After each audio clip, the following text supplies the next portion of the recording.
Հայաստանի Հանրապետության Պաշտպանության նախարարությունը այսօր երեկոյան հանդես եկավ հայտարարությամբ. Մայիսի 13-ին ժամը 10:30-ի սահմաններում դեռևս չպարզված հանգամանքներում հոսանքահարման հետևանքով մահացել է Պաշտպանության նախարարության Էն զորամասի զինծառայող Կարեն Էդգարի Ավետիսյանը։ Դեպքի հանգամանքներն ամբողջովին պարզելու նպատակով ընթանում է քննություն։ ՊՆ-ն վշտակցում և զորակցություն է հայտնում զինծառայողի ընտանիքի անդամներին, հարազատներին և ծառայակիցներին, նշված էր հաղորդագրության մեջ։ Օրագիր Նյուզի տեղեկություններով այսօր Մեղրիի զորամասում հոսանքահարման հետևանքով մահացած ժամկետային զինծառայող Կարեն Էդգարի Ավետիսյանը Արագածոտնի մարզի Ապարան խոշորացված համայնքի Վարդենուտ գյուղից էր։ Մի տարի առաջ էր զորակոչվել բանակ, ընդունվել էր բուհ, բայց չգիտեն որ ֆակուլտետ է։ Տան ավագ որդին էր, իրենից փոքր քույր ունի։ Լրատվամիջոցին հայտնել է Վարդենուտի վարչական ղեկավար Կամո Սահակյանը։ Վարչական ղեկավարի պատմելով խելացի, համեստ ու կազմակերպված տղա էր Կարենը։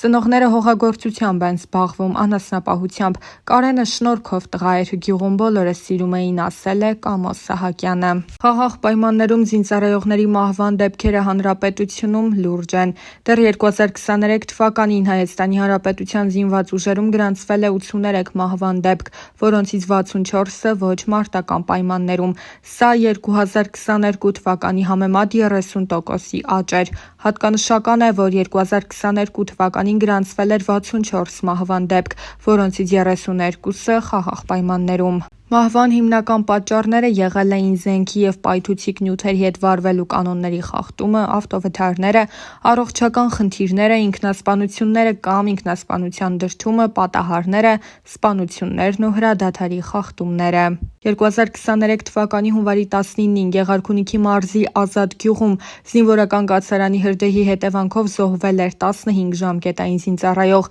Այս դեպքը դարձավ վերջին տարիների ամենամեծ կորուստը խաղաղ պայմաններում մեկ միջադեպի արդյունքում։ Իրավապաշտպան կազմակերպությունները բազմիցս բարձրաձայնել են բանակում խաղաղ պայմաններում մահվան դեպքերի մասին, նշելով, որ դրանք հաճախ պայմանավորված են ոչ կանոնադրային հարաբերություններով, հոգեբանական աջակցության պակասով և վերահսկողության բացակայությամբ։ Նրանք առաջարկում են ստեղծել զինված ուժերում մարդու իրավունքների պաշտպանության հատուկ մարմին, ապահովել հոգեբանական աջակցության ծառայությունների հասանելիություն, վերահսկել զինվորական ստորաբաժանումները անկախ մարմինների կողմից, խստացնել պատասխանատվությունը ոչ կանոնադրային հարաբերությունների համար։ Պաշտպանության նախարարության ներկայացուցիչներն էլ նշել են, որ ոչ մարտական պայմաններում մահվան դեպքերը լուրջ մտահոգության առարկա են։ Նրանք ընդգծել են, որ նման դեպքերը հիմնականում պայմանավորված են ինքնասպանություններով, ավտովթարներով և տարբեր արտակարգ իրավիճակներով։ Նախարարությունը հավաստիացնում է, որ մեղավորները գրեթե միշտ բացահայտվում և պատասխանատվության են ենթարկվում։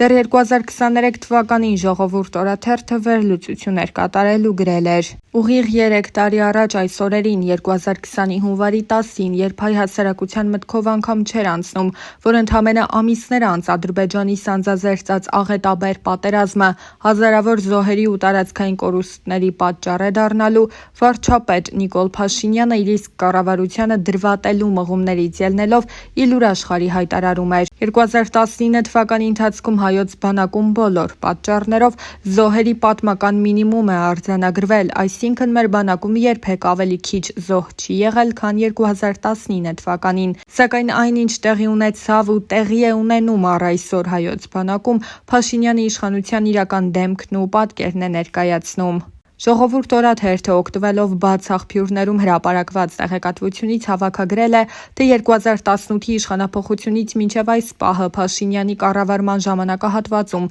չհաշված պատերազմական գործողությունները բանակում մահվան քանի դեպք է գրանցվել։ Այսպես, ըստ Ռազմինֆո կայքում հրապարակված տեղեկատվության, 2018-ին ու 2019-ին Հայաստանի Հանրապետության զինված ուժերում զոհերի թիվը համապատասխանաբար 63 և 49 է եղել։ Նշենք սակայն, որ Փաշինյանը 2018-ի մայիսից է ստանձնել Հայաստանի Հանրապետության կառավարումը։ 2020-ին բացի պատերազմի հազարավոր զոհերը, ըստ Հելսինկյան քաղաքացիական անսամբլեայի Վանաձորի գրասենյակի ներկայացրած տվյալների, պատերազմական գործողություններով չպայմանավորված 100 զինծառայողի մահվան դեպք է գրանցվել։ 2021-ին խաղաղ պայմաններում 65 զինծառայող է զոհվել։ Տեղեկությունը իրավապաշտպան Զարա Հովհաննիսյանն է ներկայացրել մի հարցազրույցի ժամանակ։ 2022 թվականի հունվար-սեպտեմբեր ամիսներին էլ բացի սեպտեմբերի 13-ի ու 14-ի ռազմական էսկալացիայի հետևանքով ունեցած մոտ 300 զոհերը խաղաղ պայմաններում ըստ կայքերից մեկի ներկայացրած տեղեկատվությամբ բանակում մահվան 51 դեպք է գրանցվել, 3 ամսվա տվյալները բացակայում են։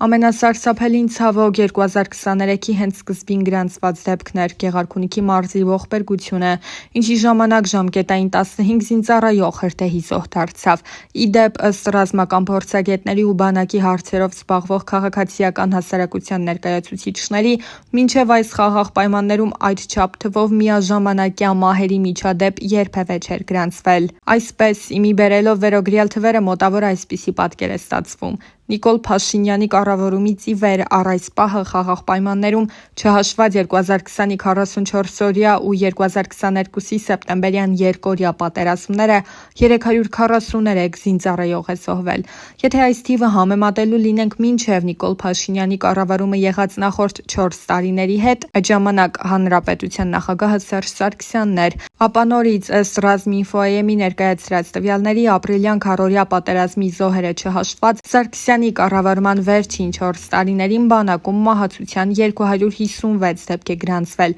Փաշինյանի օրոք 343։ Նույն Ժողովուրդ օրաթերթը գրում էր. 2019 թվականի մայիսի 19-ին Հայաստանի Հանրապետության ազգային ժողովում ունեցած ելույթի ժամանակ Նիկոլ Փաշինյանը հայտարարեց. քննչական կոմիտեն ջանքեր կգործադրի խաղաղ պայմաններում զինծառայողների մահվան դեպքերը բացահայտելու համար, նման պայմանավորվածություն եղել է։ Բայց իրականում խաղաղ պայմաններում զինծառայողների մահվան դեպքերը բացահայտված չեն։ Զոհերի հարազատները այս ընթացքում բազմիցս բողոքի ակցիաներ են արել, հավաքվել են եւ ԱԺ-ի եւ կառավարության դիմաց եւ նշել, որ Նիկոլ Փաշինյանի հայտարարությունից հետո որևէ արդյունք չկա։ Ունեցել են մի քանի հանդիպում քննչական կոմիտեում, դատախազությունում, սակայն անարդյունք։ Միաժամանակ բանակում խաղաղ պայմաններում զոհերի թիվը ցավոք քիչ չէ։ Համաձայն դատախազության Նյուզեյեմի հարցման պատասխանի 2023 թվականի հունվարի 1-ից մինչև սեպտեմբերի 8-ը ընկած ժամանակահատվածում Հայաստանի Հանրապետության զինված ուժերում եւ Արցախի Հանրապետության պաշտպանության բանակում արձանագրվել է զինծառայողների մահվան 63 դեպք,